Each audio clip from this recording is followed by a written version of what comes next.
Hi there, my name's Howard. I'm a member of the sales team here at Hendy Jaguar Land Rover in Southampton. I just wanted to spend a few minutes to talk to you about our GuardX Guaranteed Asset Protection cover that you may find useful for the ownership of your new purchase. For illustration purposes, I'm going to use a typical car value and length of ownership for the period of the Guaranteed Asset Protection cover. We're going to start off with a cost price of £50,000 for the vehicle.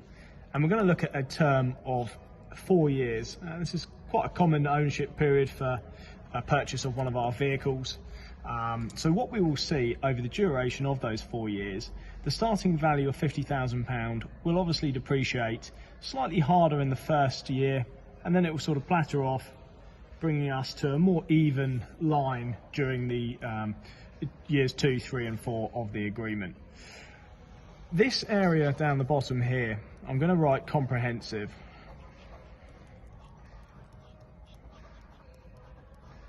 Comprehensive will be your insurance cover payout in the event of an accident, total loss claim. For example, if the car is stolen, your insurance company will pay you a value at that time. For the purpose of the exercise, we will make a scenario at year 2. Okay, so our crunch point is here.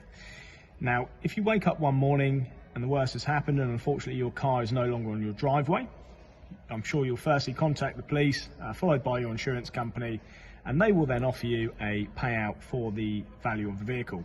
Now, they go by market value, and at this point we'll say, for argument's sake, they're going to offer you £30,000 for that vehicle.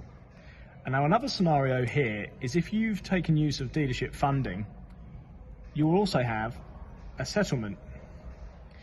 The reason that starts slightly higher than the value of the car is because you will have a certain amount of interest within the finance that will of course be greater than the depreciation over the term of the agreement.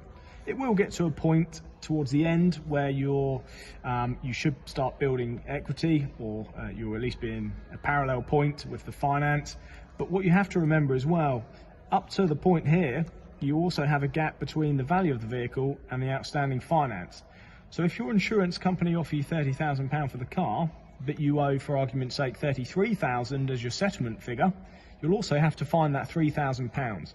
Now, of course, none of which are going to help you get into another new car. So what we are proposing here is a level of cover that will take care of all the risk in the top section here.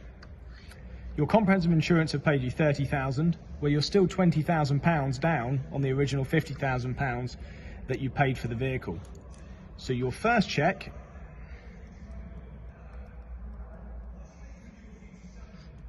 is £30,000. If you take our guaranteed asset protection cover, you'll also have a second check giving you another £20,000. So the £20,000 from the guaranteed asset protection plus the £30,000 from the fully comprehensive insurance puts you back to your £50,000 starting price. So you are in a position for up to the whole term of your agreement to get back to where you started today. And that gives you an idea as to our guaranteed asset protection cover. The cost of this will vary on the price of the vehicle you've purchased and the length of the term that you would like the cover, but we can talk about that a bit later on. Thank you for your time.